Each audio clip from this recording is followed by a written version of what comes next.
Hi Shiraz. So I'm here with Yael, and we had such a wonderful time, and it was a great honor to be a part of your bat mitzvah. In light of being there, like the bat mitzvah, the Shabbos, everything, it got me thinking about something, and I just wanted to share it with you because I didn't get to when I was in front of you at your lovely simcha. So here it goes. So your Bat Mitzvah was really like on Rosh Chodesh and has a lot to do with getting ready for Rosh Hashanah, that's leading up to Aseret Yemei Teshuvah and all of that stuff. So I just started looking through some things, and one of the things that I started off looking through was the Rosh Chodesh tefillah that we say, right? When we make Kiddush HaChodesh. We didn't do it this time, we did it last week, but I was just looking at it, and it was interesting, and I'm just putting it out there. I don't necessarily have a great answer, but it says when we're asking Hashem for like a long life, and for all the sustenance, and all these good things, it says that one of the things we're asking for is Yirat Shamayim.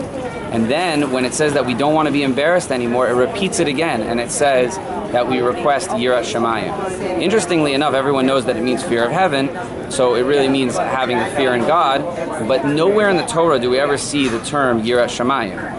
It's only really within our tefillot that we say that, and I'm not exactly sure why, and even more so, why are we repeating it twice within the same tefillah, within that same paragraph, and we're saying Yirat Shamayim? So we'll get to that in a second. Another thing that we are certainly asking for during this time is we're asking for God to bless us with life, to have a good life.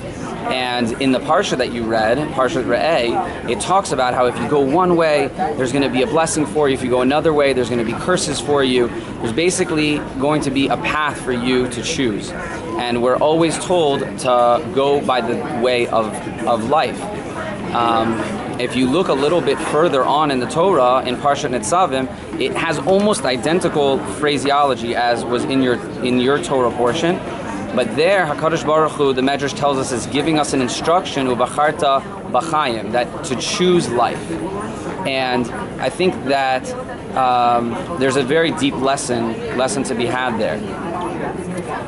If you look in the Shulchan Aruch, in the Torah, he tells us that when we are saying during Aseret Yemei Teshuvah, when we're saying the added phrase, the added sentence in our davening where it says Zachreinu L'chaim, he says very strongly that we need to pronounce it with L, like the two dots underneath the Shva, L'chaim, and not L'chaim, because L'chaim could get interpreted as Lo Chaim. It sounds too similar. La Chaim and Lo Chaim are very similar. We want to stay very far away from not life. We want to be affirming life.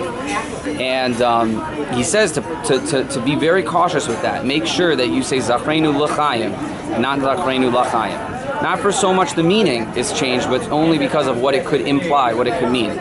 What I found interesting was that when it comes to Tefillat Tal, the prayer that we make on the dew, so it says there, L'chaim v'lo lamavet, and he has no problem with us saying lamavet, that we're essentially, we don't want lo lamavet, we don't want death, we want to affirm life. But he doesn't say, oh, that's too similar, we're going to, you might end up saying no death, which would mean basically two negatives make a positive, no life. So he doesn't necessarily say that. So what's the difference? Why would he be so cautious that we're supposed to really affirm and remember that to have life, and that we have to stray away from this death, that we don't have to be so cautious when it comes to this death? Because the thing is, and I think I'm tying that into what the Medrash tells us, where HaKadosh Baruch Hu is really telling us to affirm and choose life. Now you're about mitzvah, and that means that there's an opportunity here for you to go through and seize all the mitzvahs like as if they're your own. Before, they were your parents. Your parents told you to do this, to do that, to make a bracha, to pray now, to pray then, to say Shema before bed. But now it's all on you. Now you have the opportunity to choose it for yourself. And that's incredibly powerful, because through choice, we actually own things. And I think that the deep lesson there is that when it comes to death, there's nothing to really own. You die and you're gone.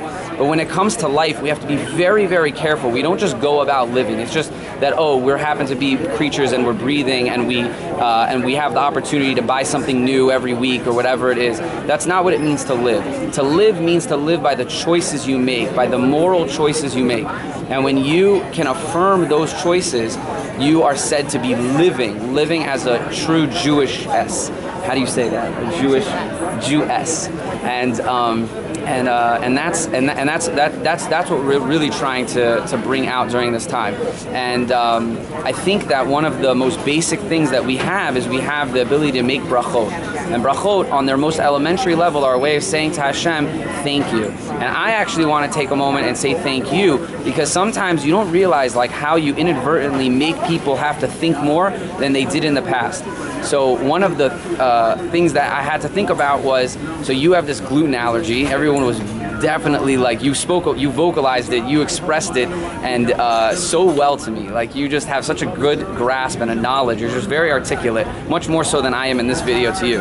And it was amazing, because what it did was it prompted us to have a kiddush that wasn't like a normal kiddush. And I actually didn't know this law that now the rabbi had to go forth and bring forth new Torah to all of us. So I didn't know that really you can have a kiddush that could be yotzei on just grape juice.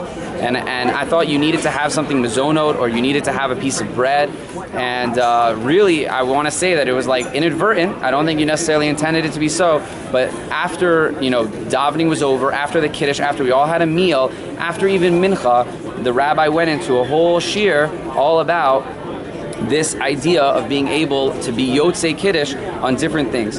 So there are ways that you contribute to our lives that you don't even realize, and so for that I want to say thank you. And I just want to remind you that now you are a bat mitzvah, and it means that you should seize the day, that you should seize every moment and thank Hashem for really all the opportunity and blessings that you have in our life.